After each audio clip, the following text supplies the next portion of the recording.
Hello ભાઈ, જય માતાજી, જય શ્રી કૃષ્ણ બધા મિત્રોને. અને આજે જમવામાં છે દાલ ફ્રાય, જીરા રાઈસ. જો આ છે જીરા રાઈસ, કેરીનો રસ છે, બદામ કેરીનો છે, કઢી નથી. અને આ છે દાલ ફ્રાય. અને અમારા ધ્રુવભાઈ આવી ગયા છે જૂનાગઢથી. ધ્રુવભાઈ, કાનો અને દિવ્યા દીદી આવ્યા છે ઝાંખીના. અને આ બાજુ છે દિશા દીદી. દિશા દીદી બધાને મસાલા પાપડ બનાવી દેશે. જો આજે શું પ્રોગ્રામ તો કે દાલ ફ્રાય મસાલા પાપડ, એમ ને દિશા?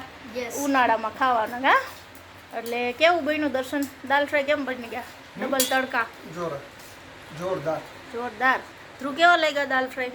મસ્ત લાગ્યો ને? કાના તને? એક નંબર. મસાલા વગર ને આપણે કોઈ ગરમ મસાલો નાખતા નથી, બરોબર ને? તને કેવો લાગ્યો? એના અમે ઝાંખી બેન જઈને માસીન ખોડામાં મસ્ત બેસી ગયા છે છાશ પીવા. એને છાશ પીવા જોઈએ, એનો ગ્લાસ લઈને. એટલી બધી જ નહીં પીવે, 2-3 ચમચી પી જાહે. કા ઝાંખી બેટા? એ દીકુ આમ જો તો.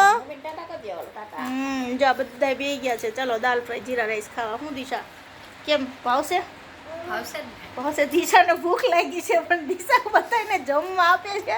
એ કે પહેલાં બધા જમાડી દો. ક્યારની કહે છે માસી મને ભૂખ લાગી છે, ભૂખ લાગી છે. અને આજે આપણે પાપડનો સ્ટોક, જેને જેટલા ખાવા એટલા. કા દિશા? અને દિશા ડાયટ કરે છે એટલે હારે મસાલા પાપડ લે છે. કેપ્સિકમ મસાલા પાપડમાં શું નાખ્યું? કાંદા, ટમેટા અને કેપ્સિકમ ને ચાટ મસાલો. જો આપણે જે ઘરે બનાવ્યો હતી, હોમમેડ. એટલે ચલો બધાય જમવા. અને મારો વિડીયો સારો લાગ્યો હોય તો લાઈક કરજો, શેર કરજો અને સબસ્ક્રાઈબ કરવાનું ભૂલતા નહીં. Bye bye.